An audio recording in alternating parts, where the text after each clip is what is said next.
8,000 نفری بون، 1000 صحابی بون، اشقا پیغمبری بون، خبردن دیار بکر، خبردن دیار بکر.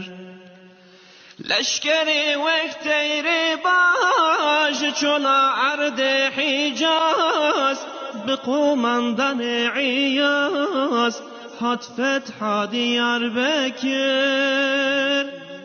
عیاز معاذ و سعید، خالد کره ولید، صبر کرن وان عاقید بر سرا دیار بکر. عیاز معاذ و سعید، خالد کره ولید، صبر کرن وان عاقید بر سرا دیار بکر. بدست سبه دا ببن ترکا سور دا، کتن نوا باجار دا دست خستن دیار بکر. اوان شر دلاور بمزگینا پیغمبر، بإذن رب اکبر فتح بو دیار بکر.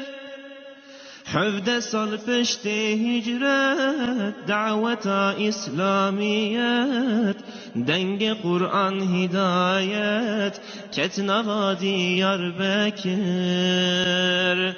17 سال پشت هجرت، دعوت اسلامیت، دنگ قرآن هدایت، کتنوا دیار بکر.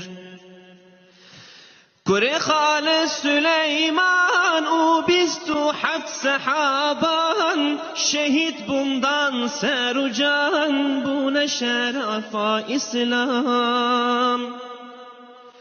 بوان شهید رحمت ری حق و عدالت، دین اسلام برکت آوا بو دیار بکر. قل اهل مسلمان وان شهید صحابان، جبیر نکنت زمان لائق وان بآمید. خدا یا حق وکر به اسلام مبارک کر، ملت جدل قبول کر. دیار بکر آمد، دیار بکر آمد.